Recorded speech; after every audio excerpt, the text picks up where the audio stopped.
Today we're going to go through the different laws and what has to be done when it comes to the kitchen. As we said last week, that when it comes to the different areas of the house, so the kitchen is going to be the most severe, and that is because when it comes to the other areas of the house, all we're really trying to do is to make sure there's no big pieces of chametz.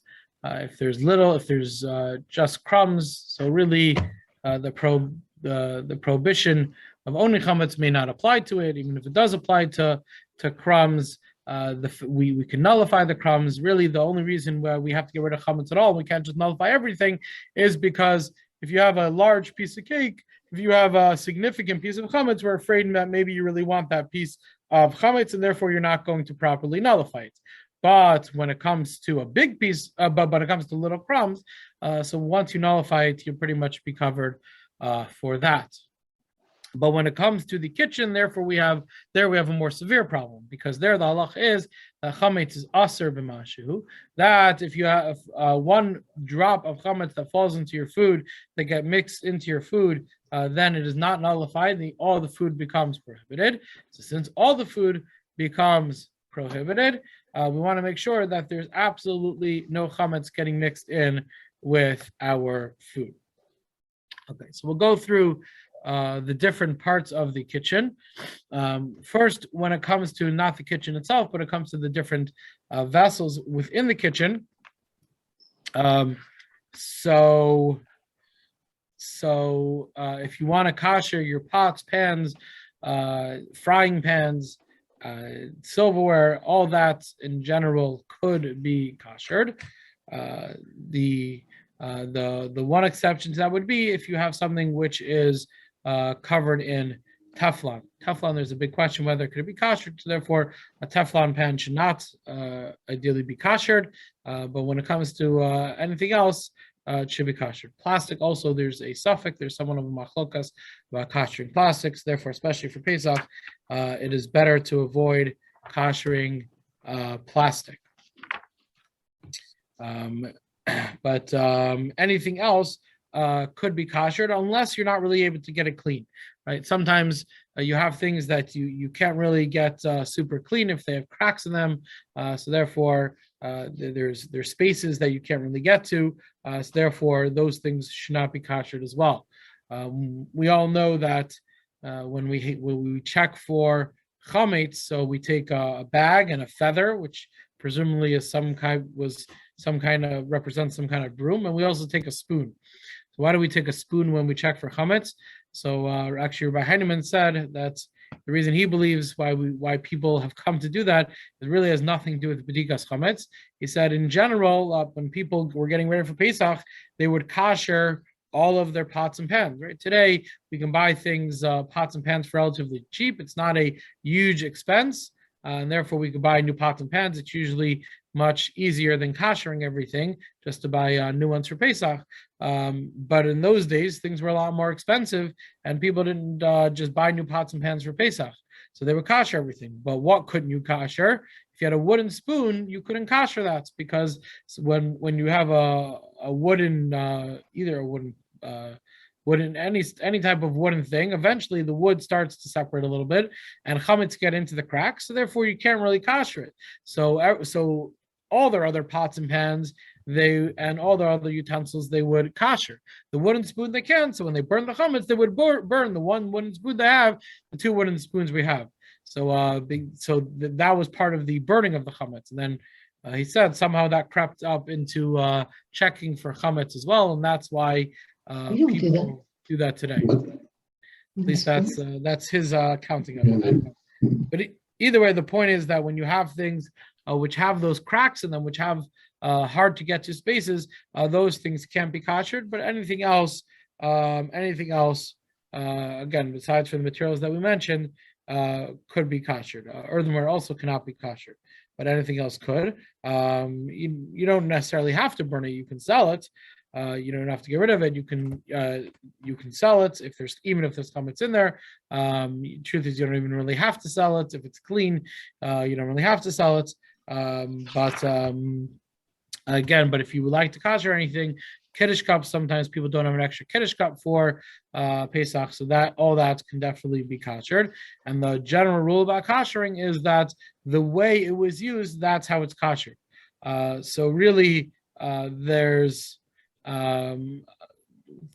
won't get into all the details. If anyone has specific questions, you could ask. But the basic rule is that if something was used without liquid, then you do libun. Libun is getting it to a very hot temperature, which could either be done through a blowtorch or by putting it into your oven and getting it very, very hot. As we go through the different utensils in the kitchen, so we'll discuss each one.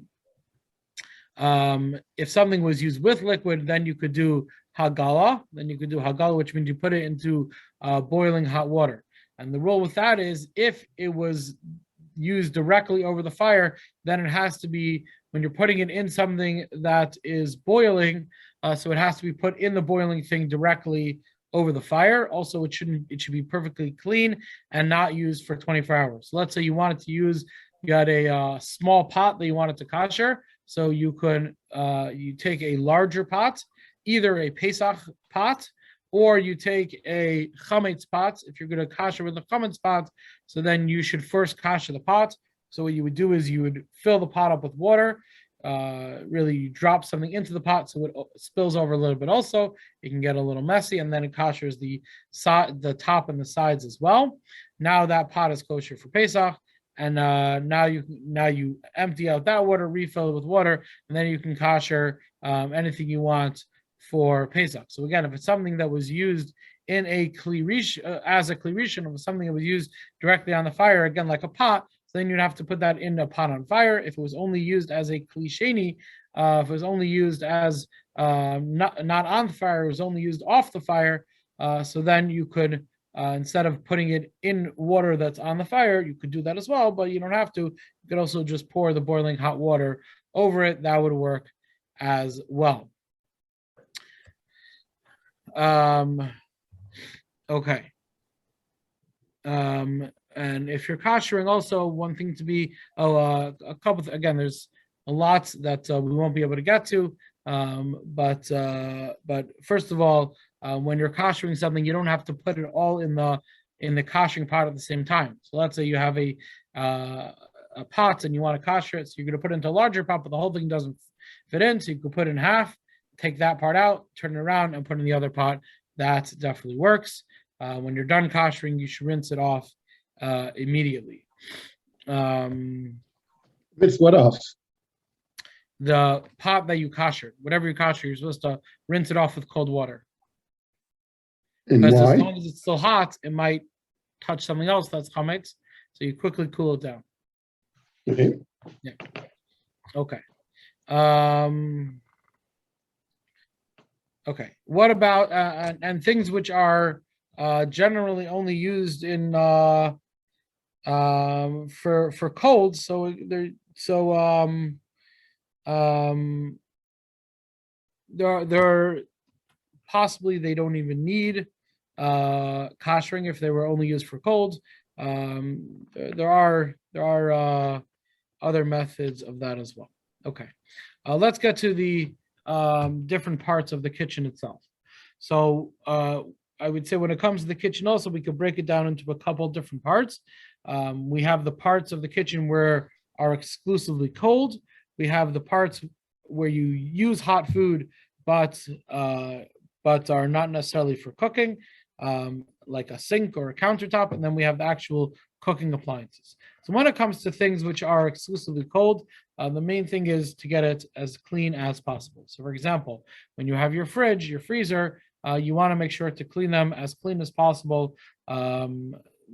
Right, really to get any crumbs, again, especially in places where there's cracks, in places where crumbs can get through. If those crumbs would get onto your food, and then you would cook with those foods, that could potentially be a problem. So therefore, when it comes to your fridge, freezer, things like that, you just want to make, and cabinets, you just want to make sure they're completely clean. And the custom is to cover them as well. So when it comes to your fridge, when it comes to your cabinets, when it comes to your freezer, just doesn't have to be. You don't have to, cover every square inch, but at least on the bottom where you're putting things, just to cover to cover that with anything, with tinfoil, with contact paper, with people use even if Shelf liner. yeah, shelf liner, right? I've seen people take a garbage bag and put the whole shelf in a garbage bag. That works as well. And anything just to make the cover. The counters as well, right? Again, the main. So there, it's a little bit more complicated because you are using heat there, right? You do have hot things on your counter. Usually, they don't go directly on on your counter, but still, hot things could touch your countertops. So the truth is, there are some types of countertops which are kosherable, so, for example, if it's made out of marble, or if you have metal countertops like they have in like industrial kitchens, or granite, things like that, that is kosherable. And the way you would kosher that is by taking boiling hot water and pouring it over every inch of the countertop. It can get very, very messy. I've seen many people who specifically get granite countertops because they want to be able to kosher for Pesach, and then after a couple of years, they decide, you know what, it's just too messy to kosher, and they end up just instead of koshering it, they end up just covering it. So if you have a count, but that's purely a practical thing. That's not a halachic thing. If you have a countertop that's kosherable, you can kosher it. If not, then you have to cover it. And again, cover it with anything as long as it'll stay covered, because there's a lot, right? In your fridge. You're generally putting things which are in a container, which are wrapped, which are not usually you're not putting as much open food. Your countertops is more, and again, like we said, we're dealing with hot foods. Therefore, there should be a little more careful, right? Not just to put things down on the counter, especially because things are moving there. It's really better to have something which is more adhesive to make sure that it stays on, and therefore make sure that if there is any chametz on the counters, it won't get on the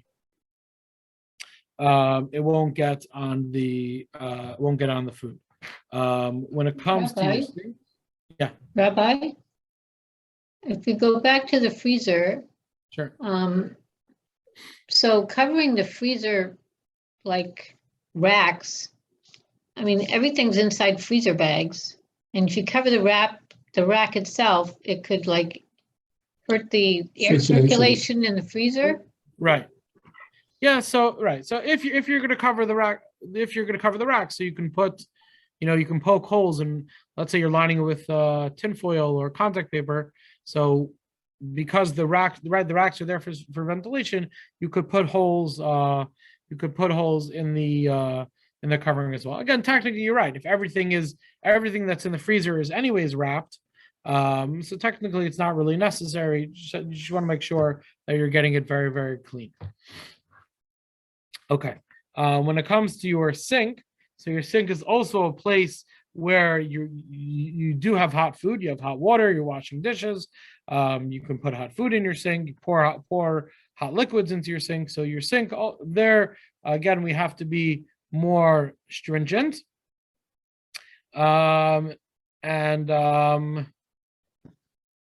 therefore, again, the sink should be either koshered or completely covered. So how do you kosher your sink? If it's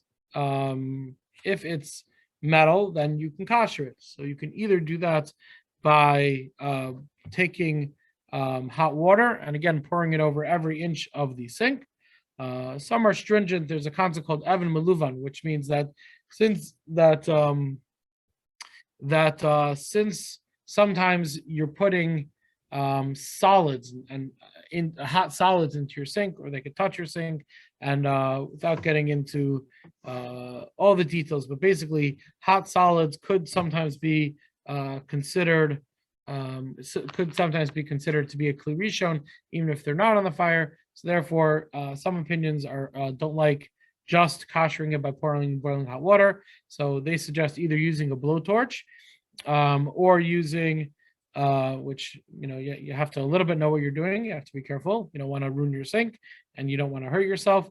Or to use what you use as Evan Maluvan, which means you heat up a stone, and then after you pour the water on, you use the stone, you pass the stone over all those places, just to make sure that the water which you just poured remains hot and is heated back up. I actually just saw that one of the farm stores I saw online, one of the farm stores is selling a Evan Maluvan, a rock made specifically for koshering. So it's basically a rock which is in a metal grate, which has like kind of tongs attached to it, and then you can hold it by the end of the tongs. You can use that to heat it up, and then after you use that to heat it up, you can use it to you can hold it with over the sink when you're koshering it. The other thing you could do with the sink, and especially if your sink is made out of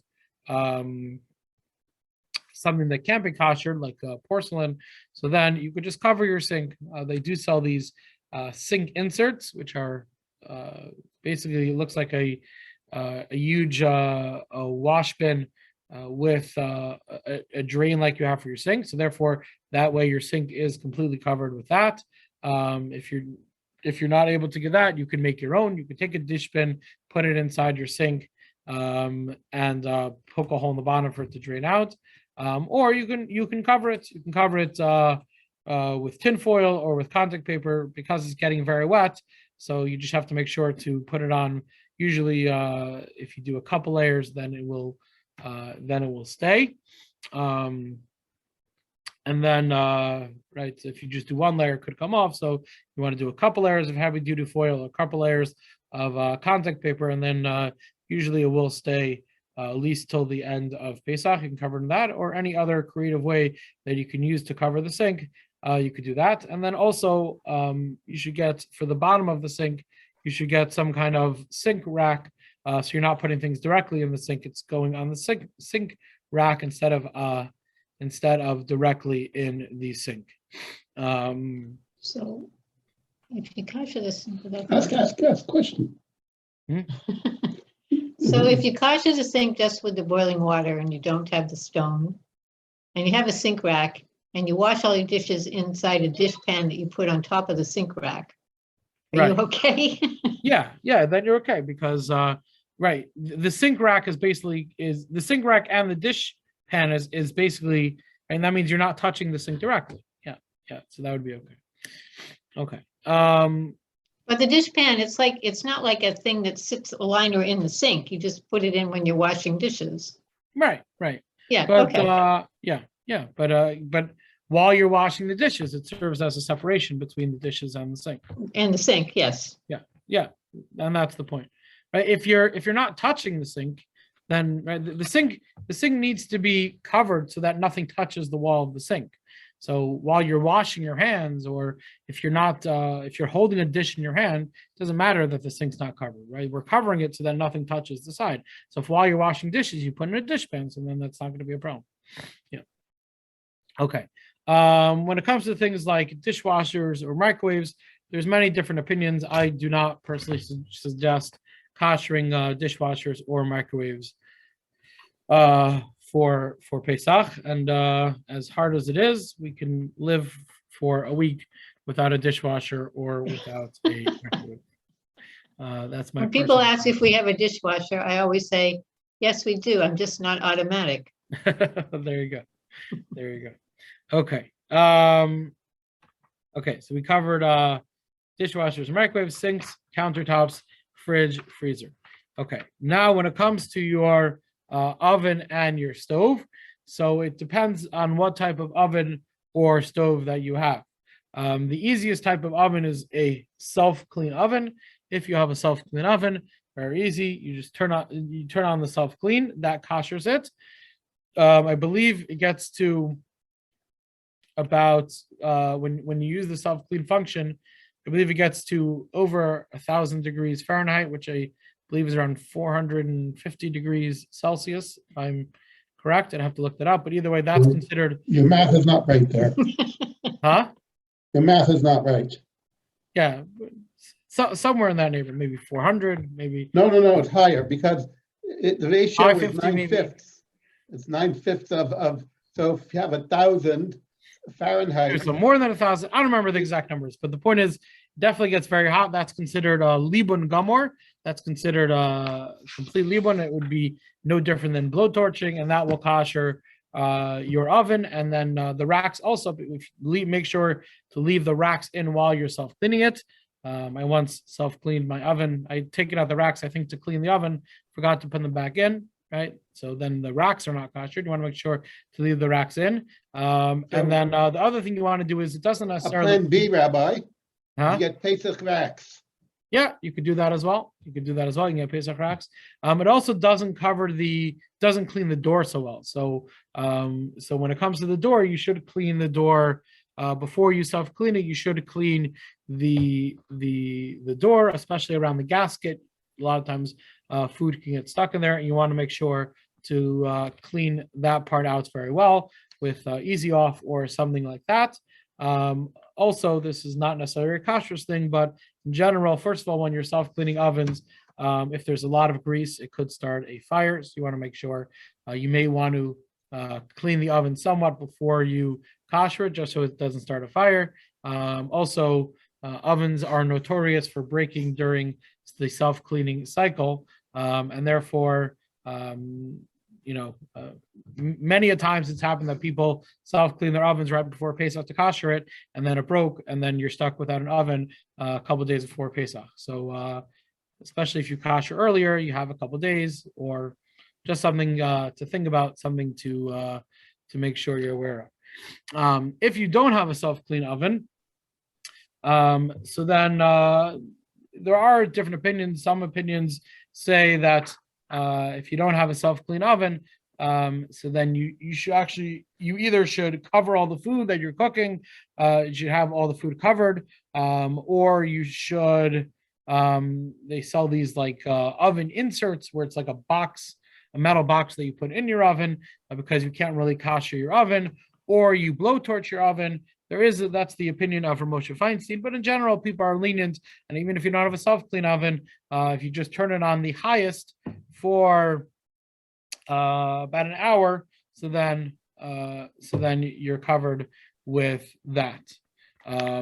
What the highest temperature in your oven, it actually depends on the oven. Sometimes it's the broil cycle is a little hotter than the highest. Sometimes it's not the broil cycle. You have to know your oven a little bit, but whatever the highest heat you can get it to, so you leave it on that for an hour, and then it's koshered. But if you're taking that method, so then since you don't have the self-clean oven, so then you have to make sure that before you do that it's perfectly clean. So again, you get an oven cleaner like Easy Off. You want to be careful because the fumes are not pleasant. But again, you want to make sure that it's as clean as possible, the entire oven, and then you turn it on, and then that is okay. When it comes to stovetops, so here it gets a little bit more complicated depending on what type of stovetop you have. So the older stovetops are the easier ones. The older stovetops are easier ones. So either if you have a glass, not a glass, if you have a gas stovetop, so that's going to be easy because when you turn on the gas to the fullest, that koshers the grates. The truth is an even better way to kosher the grates, and that's by putting it in the oven. When you kosher the oven, if you put the grates in the oven, so that's the best way to kosher that.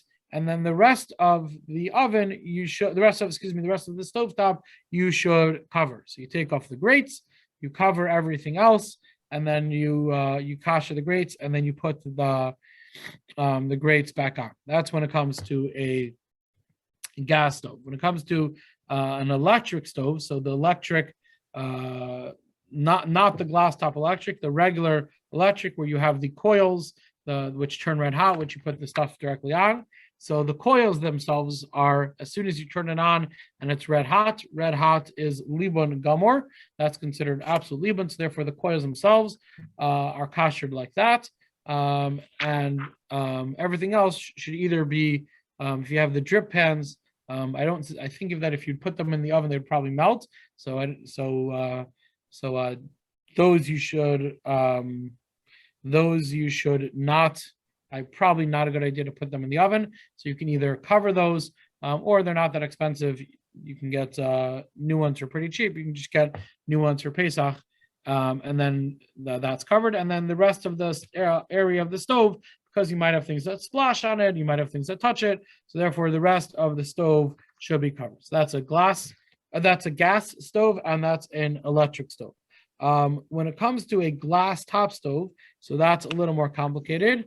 And the reason for that is because the glass top stoves, glass is a whole question about koshering, and you have to kosher first of all the area where you're actually putting where that actually gets hot, and then there's also the area around it. Usually, when you have a glass top stove, the pot sticks, especially a bigger pot, will stick out over the edges, which could also be, which it's harder to kosher that. So just on a so there are different people who suggest different things, but usually those don't work out so well for the stove. For example, if you're going to try pouring boiling hot water over the areas in between, it can cause the glass to crack.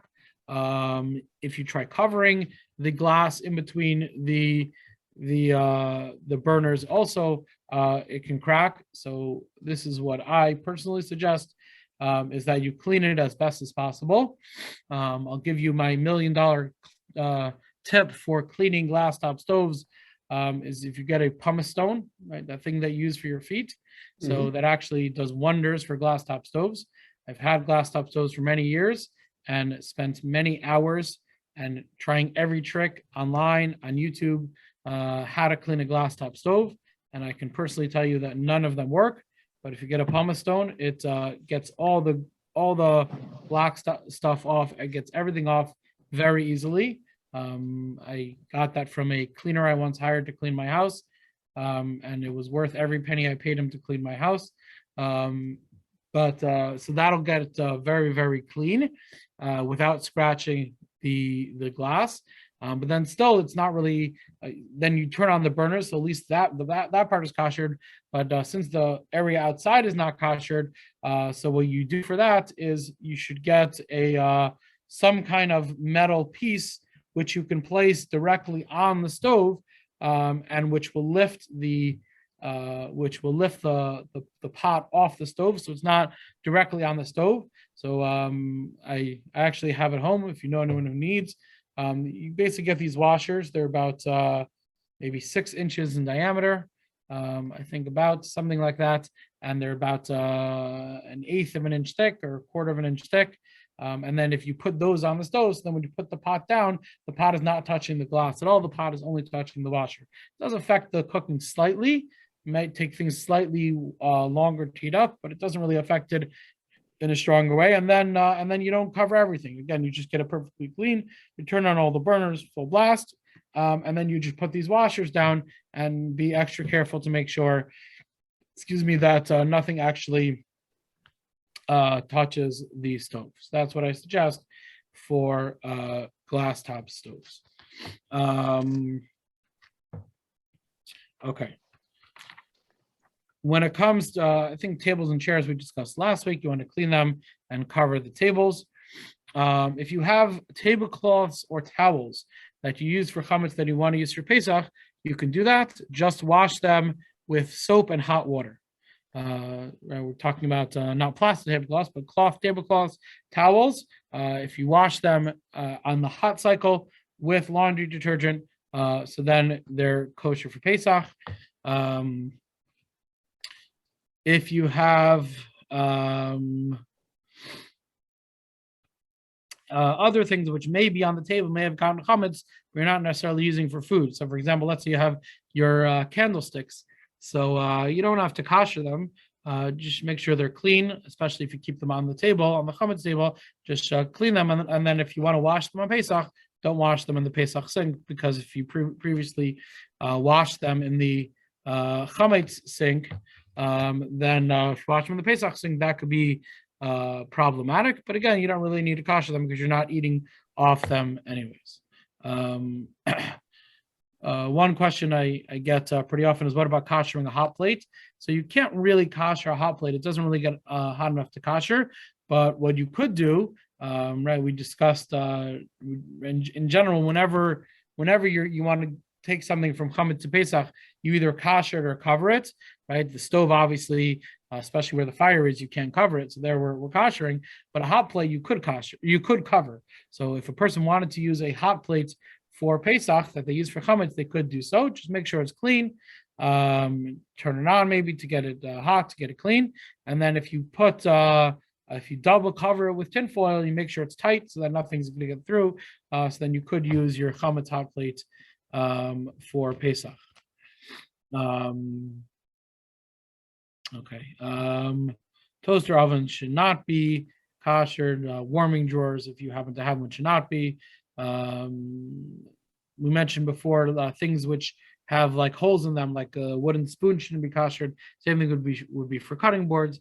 Again, at one point in history where perhaps we did not have as much wealth as we have today, plus the fact that things were more expensive, so people were really koshering as many things as possible. Today, you can, for very cheap, you can get new cutting boards, you can get new knives, you can get all new things. So in general, my personal approach, we don't have very fancy things for Pesach, but in general, we try to get new things for Pesach, and it tends to make things a little simpler and solve all sorts of problems.